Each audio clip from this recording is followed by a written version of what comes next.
पुर्तगाल की इमिग्रेशन में AIMA ने फिर से एक नई बैच छेड़ दी है। जितनी भी इन्फॉर्मेशन आप लोगों को प्रोवाइड की जाती है, अगर रियलिस्टिक इन्फॉर्मेशन प्रोवाइड की जाती है कर रहा होता तो जिसकी वजह से वो उसके लिए कुछ नई फर्दर इन्फॉर्मेशन रिक्वायर्ड होती है। PRC और पासपोर्ट लेने गए हैं, ये उनकी सहूलत के लिए है, तो इसका आंसर है यस, उनकी सहूलत के लिए है। ये भी जिनकी फैमिली अपार्टमेंट है और इसमें उनका एक क्राइटेरिया है जिसमें BHK एक रूम हस्बैंड वाइफ के लिए और एक रूम जो है ना वो इसके लिए आप ये कह सकते। Hi guys, welcome to my YouTube channel, welcome to another interesting vlog. एक नई इन्फॉर्मेटिव इंटरेस्टिंग वीडियो लेकर मैं आप लोगों के पास आया हूँ। पुर्तगाल की इमिग्रेशन में AIMA ने फिर से एक नई बैच छेड़ दी है बायोमेट्रिक को लेके, और इसके अलावा कुछ नई अपडेट्स, कुछ नई चीज़ें, कुछ नई पॉलिसीज़ जो है ना वो लोग इंट्रोड्यूस करवाने जा रहे हैं। थर्ड पार्टी कंटेक्ट किया हुआ है, किन लोगों को इसका बेनिफिट होगा, सिविल कोर्ट्स बनाए जाएंगे, इसका बेनिफिट्स किन लोगों को होगा, और वो फर्दर क्या करने जा रहे हैं वहाँ पे ऐसा जिससे लोगों को बेनिफिट्स होंगे, या वो जो वहाँ पे लोग रह रहे हैं जो अपना TRC कार्ड लेने के लिए गए हुए हैं या अपना पासपोर्ट लेने के लिए गए हुए हैं उनको तकलीफ मिलेगी, या उनको उनका कार्ड नहीं मिलेगा, या उनको ये होगा कि जी वो वहाँ पे जो लोग पहुँचे हुए हैं जो वहाँ पे TRC कार्ड के लिए या फिर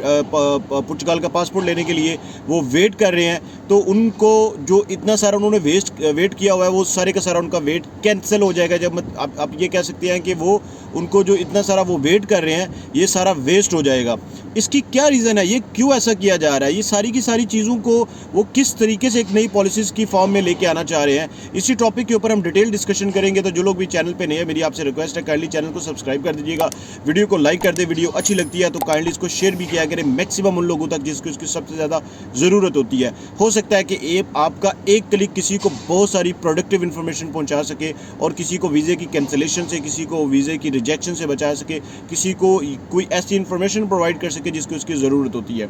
और अगर आप मुझसे कांटेक्ट करना चाहते हैं, आजकल काफ़ी सारे लोग कांटेक्ट कर रहे हैं नॉमिड के पॉइंट ऑफ व्यू से, उसके ऊपर भी हम बात करेंगे कि वो क्या है। वीडियो को कंप्लीट डिटेल से देखिएगा। इस वीडियो में एक अच्छी सी गुड न्यूज़ भी आप लोगों के लिए है TRC कार्ड के पॉइंट ऑफ व्यू से।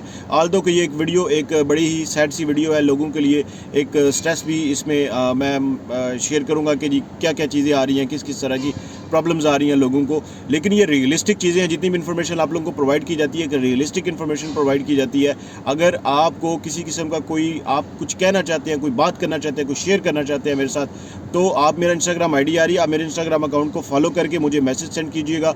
आपको एक व्हाट्सएप नंबर मिल जाएगा, उससे अपॉइंटमेंट भी अपनी बुक कर सकते हैं। और अगर आप शॉर्ट वीडियो देखना पसंद करते हैं तो मेरा टिकटॉक अकाउंट आ रहा है, मेरे टिकटॉक अकाउंट को फॉलो करके रखिएगा, आपको शॉर्ट सी वीडियो वहाँ पर शॉर्ट की फॉर्म में मिलेगी। आप बात करते हैं कि जी किन लोगों की अपॉइंटमेंट जो है ना वो कैंसिल की जा रही हैं। देखिए, ये एक जो अपॉइंटमेंट कैंसिलेशंस का जो एक सिलसिला है ये फ़िलहाल तो लिस्बन के अंदर चल रहा है, लेकिन बहुत सारे लोग ऐसे भी हैं जिनको लिस्बन के बाहर भी अपॉइंटमेंट कैंसिल होने की इन्फॉर्मेशंस मिल रही हैं या हुई हैं। तो मेरी आप लोगों से रिक्वेस्ट है कि आप मुझे कमेंट बॉक्स में हाईलाइट करके बताइएगा कि ऐसे लोग जिनके लिस्बन के बाहर भी अपॉइंटमेंट कैंसिल हुई है, तो हम उसके सोल्यूशन की तरफ जाएंगे, उसको देखेंगे कि क्या किया जा सकता है। नवंबर की अपॉइंटमेंट्स जो है ना वो अभी तक सुनने में आ रहा है कि जो नवंबर की अपॉइंटमेंट्स है वो कैंसिल हो रही हैं, लेकिन सितंबर के लास्ट की अपॉइंटमेंट्स कैंसिल नहीं हुई। अभी तक जो मैंने रिसेंटली वेरीफाई किया है, जो सितंबर के लास्ट की अपॉइंटमेंट्स थी वो कैंसिल नहीं हुई। अक्टूबर की भी अपॉइंटमेंट्स कैंसिल हुई हैं बायोमेट्रिक की। अब इसकी रीज़न क्या है? देखिए, सबसे पहली बात तो यह है कि इसमें कोई भी ऐसा सच बड़ी परेशानी की और टेंशन वाली बात नहीं है। अपॉइंटमेंट्स रीस्केड्यूल्ड हो जाती हैं, आप उसको दोबारा से अपडेट करते हैं सिस्टम में, दोबारा से चीज़ें अपलोड करते हैं, जो भी अपॉइंटमेंट से रिलेटेड होती है तो वो हो जाती हैं। जब भी किसी भी सिस्टम में नए सिस्टम को, ये सॉफ्टवेयर को इंप्लीमेंट किया जाता है तो उसमें काफ़ी दफ़ा डाटा ऐसा होता है कि आपको री अपलोड करना पड़ता है, या सम टाइम ऐसे होता है कि वो जो डाटा है वो सिस्टम के साथ मैच नहीं कर रहा होता, तो जिसकी वजह से वो उसके लिए कुछ नई फर्दर इन्फॉर्मेशन रिक्वायर्ड होती है। अब जैसे कि मैं एक इन्फॉर्मेशन आप लोगों के साथ शेयर करने जा रहा हूँ कि अभी तक ये PCC एक्सेप्ट कर रहे थे 3 to 6 मंथ की डेडलाइन में। आने वाले दिनों में मैंने ये सुना है कि जब ये फर्दर कर दिया जाएगा तो 2 मंथ्स की डेडलाइन के ऊपर ये PCC एक्सेप्ट करेंगे कि वो PCC की जो डेट, इशुएंस डेट होगी, उससे लेके सबमिशन की डेट तक वो 2 मंथ्स तक वैलिड होना चाहिए जो ये PCC लेंगे। इसके अलावा काफ़ी सारी ऐसी चीज़ें हैं जो पुर्तगाल की इमिग्रेशन जो काफ़ी सारी ऐसी चीज़ों को छेड़ा हुआ है और वो करने जा रही है। ये सारी जो कुछ भी इन्फॉर्मेशन हैं, ये जो कुछ भी चीज़ें कर रही है, आपको नई नई इन्फॉर्मेशन मिल रही है, नई नई पॉलिसीज़ के अकॉर्डिंग मिल रही हैं। ये 2 क्वेश्चन यहाँ पे आते हैं। एक ये आता है कि जो वहाँ पे लोग TRC और पासपोर्ट लेने गए हैं ये उनकी सहूलत के लिए है, तो इसका आंसर है येस, उनकी सहूलत के लिए है। लेकिन दूसरा क्वेश्चन यहाँ पे ये आता है कि इस सब से जिन लोगों को तकलीफ हो रही है, इस सब से जो लोग डिस्टर्ब हो रहे हैं, तो उसका क्या रीज़न है, उसकी क्या सोल्यूशन है? तो ये वही सारे लोग डिस्टर्ब होंगे या उन लोगों को ही इससे इस प्रोसेस से जो है ना वो डिस्टर्बेंस मिल रही है, जिन लोगों का प्रोसेस प्रॉपर नहीं था, जिन लोगों के डॉक्यूमेंट्स प्रॉपर नहीं थे, जिन लोगों को आप ये कह सकते हैं कि उनकी टैक्स रिटर्न्स जो है ना वो प्रॉपर नहीं थी, या फिर उसके बाद वो लोग जो पुर्तगाल में फ़ाइल तो उन्होंने लॉक करवाई है लेकिन रह पुर्तगाल में नहीं रहे। कोई भी कंट्री है वो नहीं चाहता कि आप उस कंट्री के डॉक्यूमेंट्स को मिसयूज़ करो, सिर्फ और सिर्फ इसी चीज़ की वजह से उन्होंने ये जितनी भी नई पॉलिसीज़ हैं इनको इम्प्लीमेंट किया हुआ है।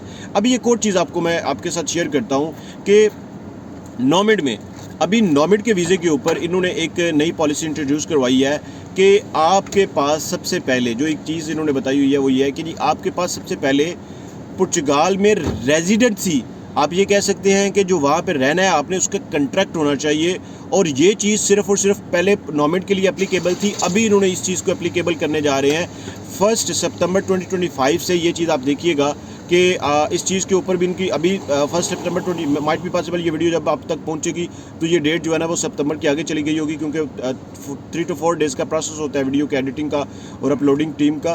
तो 1 सितंबर 2025 से मेरे पास जो एक इन्फॉर्मेशन रिसोर्सेज है वो ये है कि ये नॉमिड के बाद इस चीज़ को इम्प्लीमेंट करने जा रहे हैं उन सब लोगों के लिए भी जिनकी फैमिली अपॉइंटमेंट है, और इसमें उनका एक क्राइटेरिया है, जिस क्राइटेरिया को बहुत सारा वो वाज़ह करने जा रहे हैं कि अगर तो जितने लोग हैं वो सपोज टू भी एक हस्बैंड और एक वाइफ हैं तो उनको 1 BHK 1 बेडरूम जो है ना वो अपार्टमेंट रिक्वायर्ड होगा।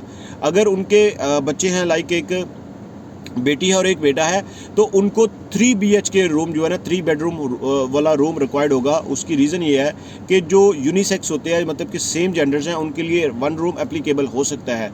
एक मतलब कि फैमिली है उसके दोनों बॉयज़ ही है तो उनको शायद 2 BHK, एक रूम हस्बैंड वाइफ के लिए और एक रूम जो है ना वो इसके लिए आप ये कह सकते हैं कि उनके बच्चों के लिए। लेकिन जो अपोजिट जेंडर होंगे उनके लिए अलग अलग रूम्स, ये नई पॉलिसीज़ को लेके आ रहे हैं, नई चीज़ों को लेके आ रहे हैं सारे। ये सब चीज़ें फैमिली अपॉइंटमेंट्स के लिए हैं। काफ़ी सारी नई नई चीज़ें हैं, काफ़ी सारी नई नई जो है ना वो आप लोगों के साथ इन्फॉर्मेशन मैं शेयर करूँगा। आप मेरे साथ मेरे चैनल के साथ स्टे इन टच रहिएगा। अगर कोई भी किसी भी किस्म की कोई बात आपको समझ ना आई हो, आप कमेंट बॉक्स में हाईलाइट कीजिएगा। I will be get back to you positive and proper response. तो मिलते हैं एक नए इंटरेस्टिंग व्लॉग में, तब तक के लिए स्टे ब्लेस्ड। मेरी कोशिश होती है कि शॉर्ट से टाइम में ब्रीफ इन्फॉर्मेशन आपके साथ शेयर करूँ, इसलिए शॉर्ट सा व्लॉग होता है। तब तक के लिए स्टे ब्लेस्ड, अपना ख्याल रखिएगा।